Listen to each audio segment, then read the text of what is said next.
Next topic है Coulomb's law, Coulomb का नियम।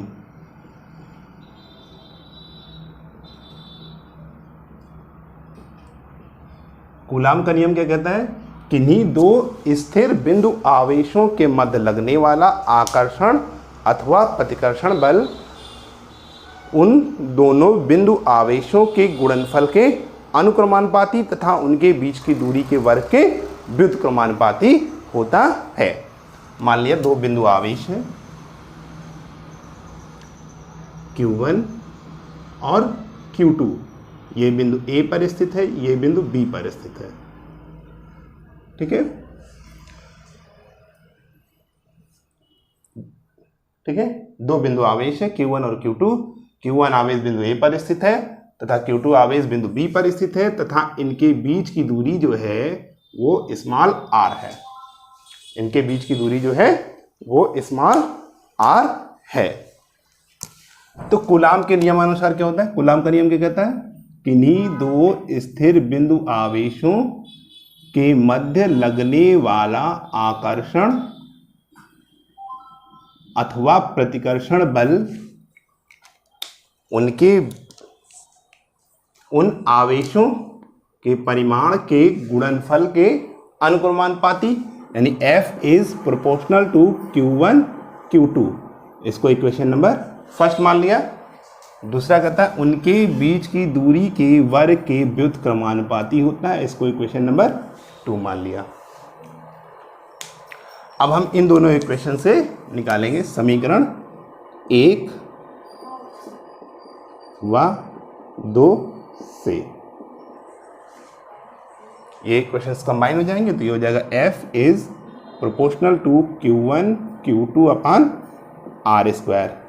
फिर ये हो जाएगा, आ जाएगा F is equal to K Q1 Q2 upon R square, जहाँ पे जो K क्या है?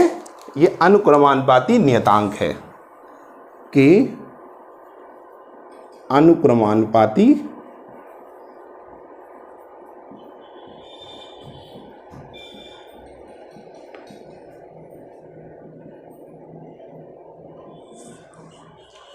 K जो है वो अनुक्रमानुपाती नियतांक है। MKS पद्धति में इस जो नियतांक है K, इसका मान होता है 9 इंटू 10⁹ न्यूटन मीटर स्क्वायर पर कूलॉम स्क्वायर। तो अब ये यहाँ से क्या आ जाएगा? अब हम इस फोर्स को, इसको हम इक्वेशन नंबर 3 मान लेते हैं। फ्रॉम इक्वेशन 3 क्या आ जाएगा?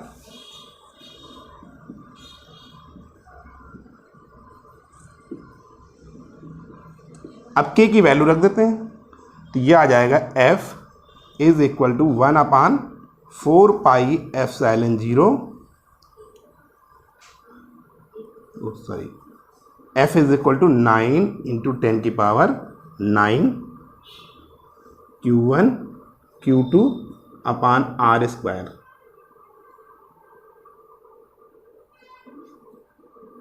न्यूटन।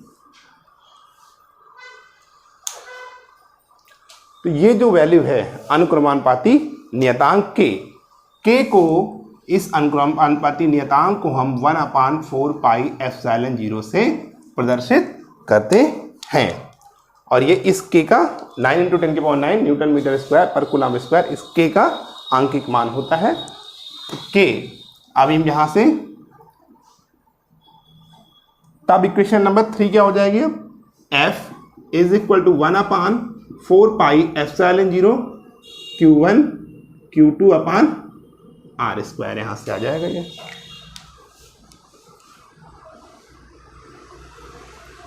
जहां पे जो एप्सिलॉन 0 है इसको हम कहते हैं निर्वात की विद्युतशीलता। जहां एप्सिलॉन 0 निर्वात की विद्युतशीलता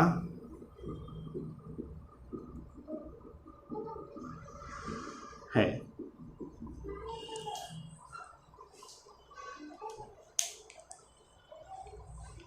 इसका स्क्रीनशॉट लेना चाहें तो आप लोग ले लें।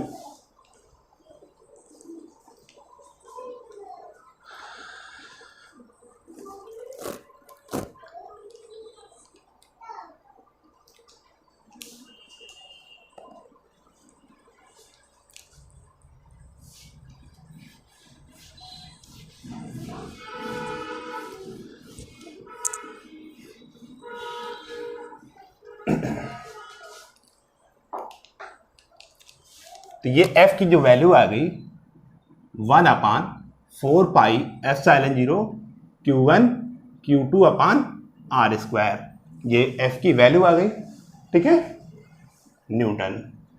इसको इक्वेशन नंबर 4 मान ले रहे हैं, ठीक है। अब हम एप्सिलॉन 0 का आंकिक मान निकालेंगे।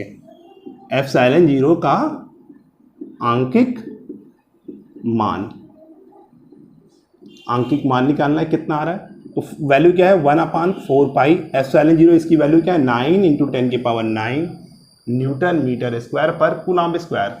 तो यहां से 4 एप्सिलॉन 0 कितना हो जाएगा 1/9 × 10⁹।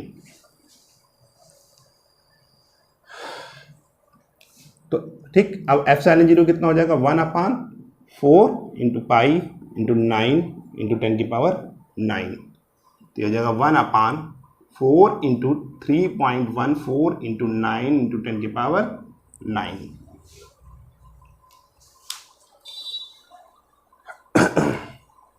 इसको जब हम सॉल्व करेंगे तो यह आएगा 8.85 इंटू 10⁻⁻12 कूलम्ब स्क्वायर पर न्यूटन मीटर स्क्वायर, ये मान आता है, ठीक है। और एग्जाम में, बोर्ड एग्जाम में पूछा जाता है कि एप्सिलॉन 0 का आंकिक मान बताइए, तो आंकिक मान क्या लिखेंगे 8.85 इंटू 10⁻⁻12 कूलम्ब स्क्वायर पर न्यूटन मीटर स्क्वायर। कभी कभार ये भी पूछा जाता है कि एप्सिलॉन 0 का मात्रक क्या होगा, तो मात्रक सब क्या लिख के चले आते हैं न्यूटन मीटर स्क्वायर पर कूलम्ब स्क्वायर, लेकिन होगा क्या, इसका मात्रक हो जाएगा कूलम्ब स्क्वायर पर न्यूटन मीटर स्क्वायर, ये इसका मात्रक आ जाएगा। नेक्स्ट है एप्सिलॉन 0 का विमीय सूत्र निकालना हम लोगों को। एप्सिलॉन 0 का विमीय सूत्र, एप्सिलॉन 0 का विमीय सूत्र। अब एप्सिलॉन 0 का विमीय सूत्र निकालना है, तो विमीय फार्मूले यहीं से निकाल लेते हैं। एप्सिलॉन 0 क्या हो गया is equal to 1/4 pi, 1/4 pi. अब क्या हो गया यहाँ से Q1 Q2 upon F into R square. तो एप्सिलॉन 0 की विमा क्या हो जाएगी, आप लोगों ने पढ़ रखा है कि जो भी कांस्टेंट टर्म होता है उसकी कोई विमा नहीं होती, तो यहाँ पे 4 पाई क्या है नियतांक है, इसलिए 4 पाई की कोई विमा नहीं होगी। और आवेश की जो विमा होती है वो होती 80, ये हो गया 80 × 80, और बल की सभी को मालूम है mLT-2 और ये L²। एग्जाम में एप्सिलॉन 0 का विमीय सूत्र पूछा जाता है, तो ये आना चाहिए। फर्स्ट ईयर में आप लोग पढ़ चुके हैं। तो क्या जाएगा m-1 ऊपर जाएगा, पावर -1 हो जाएगी, L-3, ठीक है। t यहाँ माइनस ऊपर जाएगा प्लस t² यानी t की power 4, a-2 a2 sorry a2। तो ये एप्सिलॉन 0 की विमा आ गई। अब हमें MKS पद्धति में एप्सिलॉन 0 का अगर मात्रक लिखना है, MKS पद्धति में एप्सिलॉन 0 का मात्रक, तो MKS पद्धति में एप्सिलॉन 0 का मात्रक क्या हो जाएगा, बहुत ही आसान है निकालना, ये हो जाएगा किलोग्राम, द्रव्यमान क्या लिख सकते हो किलोग्राम, और ये क्या है L मतलब मीटर, T मतलब समय सेकंड, और एम्पियर 2, ठीक है। तो ये एप्सिलॉन 0 का मात्रक आ गया, यानी MKS पद्धति में एप्सिलॉन 0 का मात्रक किलोग्राम -1, मीटर की पावर -3, सेकेंड की पावर 4 और एम्पियर की पावर 2 होता है, ठीक है। अभी तक तुमने ये माना था कि ये जो दोनों आवेश हैं वो निर्वात में स्थित हैं। अब मान लिया कि ये जो दोनों आवेश हैं वो निर्वात अथवा वायु के स्थान पर ये के परावैद्युतांक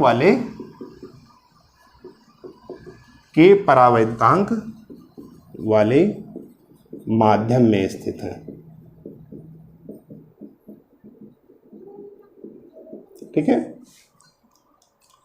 तो अब माध्यम में कूलाम फोर्स क्या हो जाएगा, F is equal to 1/4 pi epsilon 0 K Q1 Q2 upon R square Newton.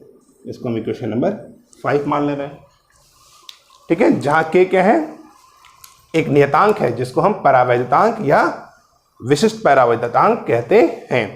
ठीक है, सभी परावैद्युतों के लिए K का मान जो होता है वो 1 होता है। ठीक है, और धातु के लिए जो K का मान होता है वो अनंत होता है। ठीक है, अब मान लिया कि यदि आवेशों के मध्य, ठीक है, परावैद्युत है। ठीक है, अगर तीसरा प्रॉपर्टी होती है कि अगर दो आवेशों के मध्य परावैद्युत रख दें तो उनके बीच का जो वैद्युत बल है वो घट जाता है। यदि आवेशों के बीच में हम परावैद्युत रख दें, परावैद्युत पदार्थ रख दें, तो क्या होगा, उसका जो भी वैद्युत बल है वो घट जाएगा। तो वैद्युत बल घट जाता है। ठीक है, अब हम यहां से 4 इक्वेशन नंबर 4 व 5 से, from equation 4 and 5 we get क्या आ जाएगा, कंपेयर कर लेते हैं इसको। FM मीडियम में ले रहे हैं, माध्यम में FM is equal to 1/4 pi epsilon 0 K Q1 Q2 upon R square. निर्वात में हमने F माना था और माध्यम में इसको हम FM मान ले रहे हैं। अब यहां से क्या आ जाएगा, F अपान FM करें तो क्या आ जाएगा, सब कट जाएगा, यह आ जाएगा 1/1/K, या इसको हम लिख सकते हैं K, यानी F is equal to KFM। ठीक है, इस फार्मूले का भी हम लोग बहुत जगह यूज करेंगे। F upon FM is equal to K। Numericals वगैरह लगाते समय जो भी फार्मूले हैं उनको हमें याद होना चाहिए, जो भी हम यूज कर रहे हैं। न्यूमेरिकल्स नहीं लग पाते बच्चे लोग कहते हैं, क्यों नहीं लग पाते हैं, क्योंकि हम लोग थ्योरी पे अपना कॉन्सेप्ट क्लियर नहीं करते हैं। तो थ्योरी पे ज़्यादा ध्यान दें, तो थ्योरी पे कॉन्सेप्ट क्लियर करेंगे तो न्यूमेरिकल्स लग जाएंगे। F upon FM is equal to K।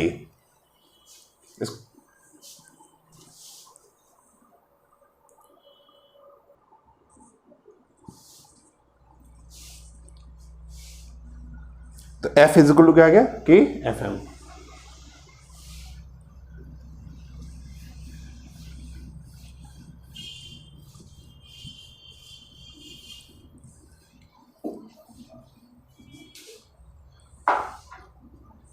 किसी परावैद्युत माध्यम का जो परावैद्युतांक होता है, निर्वात में परस्पर कुछ दूरी पर, ठीक है, दो बिंदु आवेशों के बीच लगने वाले वैद्युत बल तथा उन्हीं आवेशों के बीच उतनी ही दूरी पर कुचालक माध्यम में रखने पर उनके बीच में जो वैद्युत बल लग रहा होता है, ठीक है, ठीक, उनके बीच लगने वाले वैद्युत बल के अनुपात को कहते हैं। ठीक है, जो माध्यम का परावैद्युतांक हो गया, किसी भी माध्यम का परावैद्युतांक अभी लिखवाया है K है, तो F अपान FM, यही तो लिखवाया था। तो F क्या हो गया, निर्वात में, तो दो बिंदु आवेश निर्वात में जितनी दूरी पर रखे हों या K परावैद्युतांक वाले माध्यम में स्थित हों, तो उनके बीच में जो अनुपात आता है उसे हम परावैद्युत माध्यम का परावैद्युतांक कहते हैं, यानी F upon FM is equal to K। ठीक है, एप्सिलॉन 0 K के स्थान पर हम एप्सिलॉन भी लिख सकते हैं, तो फार्मूला क्या हो जाएगा, FM is equal to 1/4 pi epsilon Q1 Q2 upon R square. जहाँ पे एप्सिलॉन जो है, अब ये पदार्थ कहाँ रखा है, जो भी आवेश रखे हैं किसी माध्यम में रखे हैं, तो हम इसको, या परावैद्युत माध्यम है तो इसको हम परावैद्युत की वैद्युतशीलता कहते हैं। एप्सिलॉन को क्या कहते हैं, परावैद्युत की वैद्युतशीलता, इसको हम परावैद्युत की वैद्युतशीलता कहते हैं। अब हमें नेक्स्ट टॉपिक है कूलाम नियम का सदिश रूप।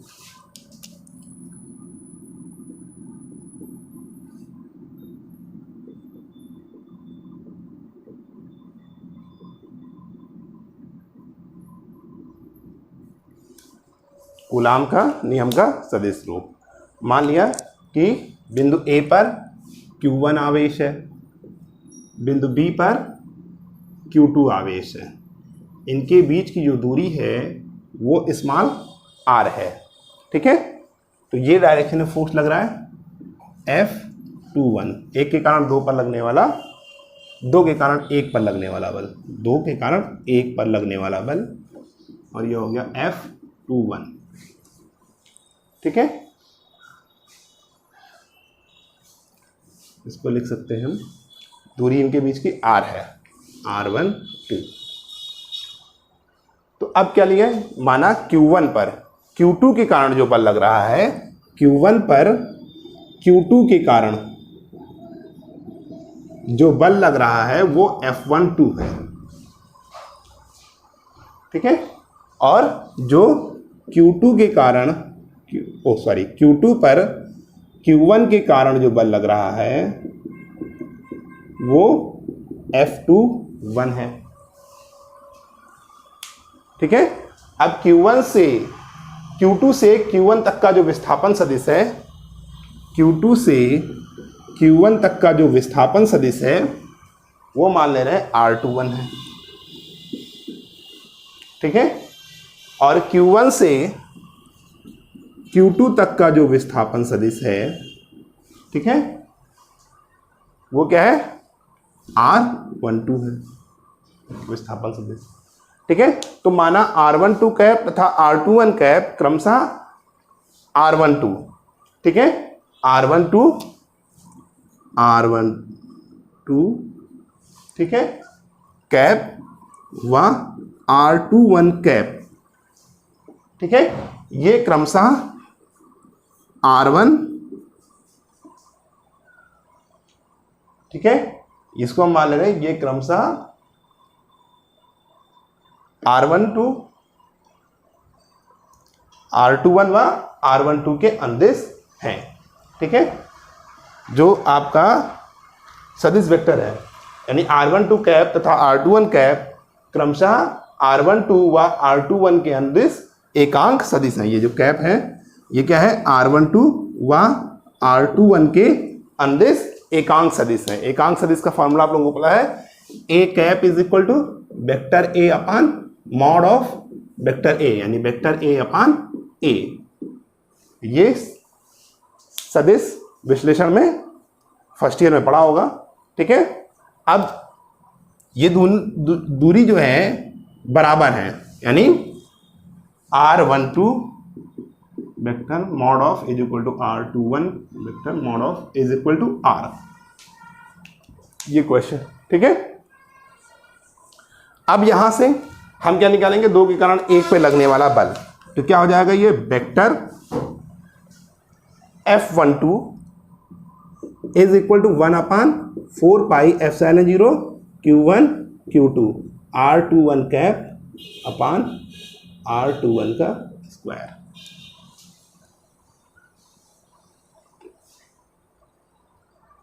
ठीक है, ऐसे ही F21 हो जाएगा, ये हो जाएगा 1/4 pi epsilon 0 Q1 Q2 upon R12 का स्क्वायर R12 कैप।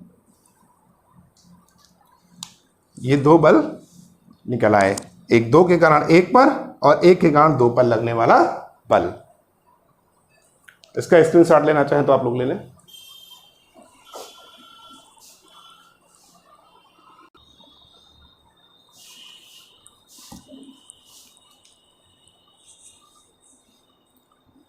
अब यहां से vector F12 is equal to ये आ जाएगा 1/4 पाई एप्सिलॉन 0। ठीक है, अब हमने अभी बताया था एक cap is equal to vector A upon mod of vector A, उसी फॉर्मूले का हम यहाँ पे यूज करेंगे। ये हो जाएगा Q1 Q2 अपान क्या लिखा हुआ पे R21 का स्क्वायर, तो ये हो जाएगा R21 का स्क्वायर।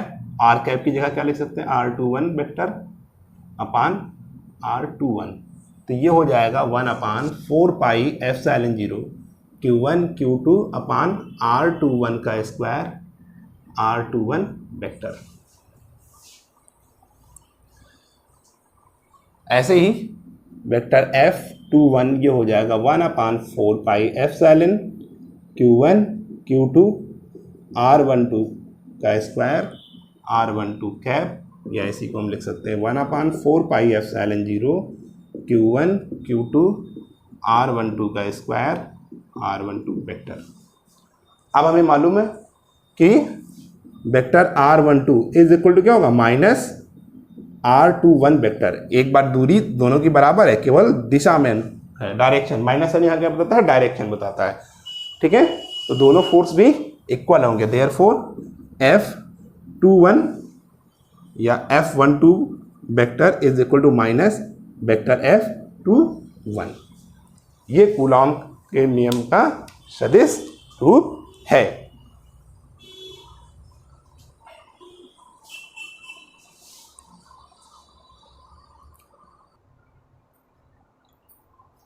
नेक्स्ट है कूलॉम के नियम का सदिश रूप। अभी हमने कूलॉम के नियम का सदिश रूप पढ़ा, लेकिन अब हम पढ़ रहे हैं इसको स्थिति सदिश के रूप में, पोजीशन वेक्टर के फॉर्म में। माना निर्वात में दो बिंदु आवेश हैं Q1 और Q2, जो क्रमशः बिंदु A व B पर स्थित हैं। इनके बीच की दूरी R है। अब हमको पता है सदिश योग त्रिभुज के नियम से, सदिश योग त्रिभुज के नियम से, ये एक्स एक्सिस है, ये ओरिजिन है, ये मान लो वाई एक्सिस है, ये एक बिंदु है ए बी। तो हमें vector A B is equal to क्या होता है, अगर इसको हम पोजीशन वेक्टर के फॉर्म में लिखना चाहें तो ये होता है पोजीशन, ओरिजिन से इसकी दूरी बताता है, स्थिति बताता है। तो इसको लिखते हैं position vector of B minus position vector of A. Vector A B is equal to vector O B minus O A. ये स्थिति सदिश निकालने का तरीका होता है, वेक्टर में पढ़ा होगा। तो यहां से क्या हो जाएगा, vector O A plus vector A B is equal to vector O B.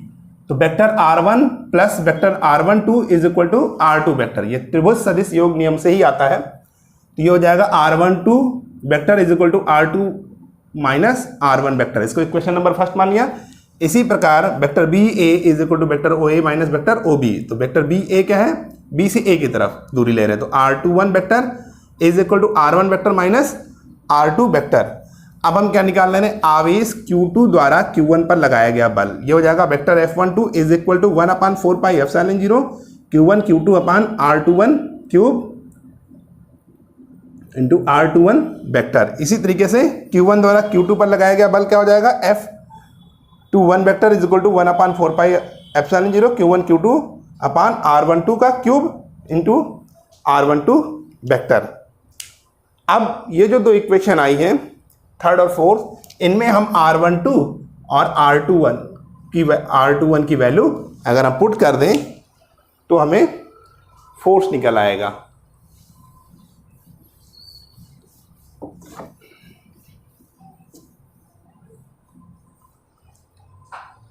ठीक है, तो हमें इस पर लगने वाला बल निकल आएगा। तो क्या होता है, हो जाएगा बल vector F12 is equal to 1/4 pi epsilon 0 Q1 Q2 upon,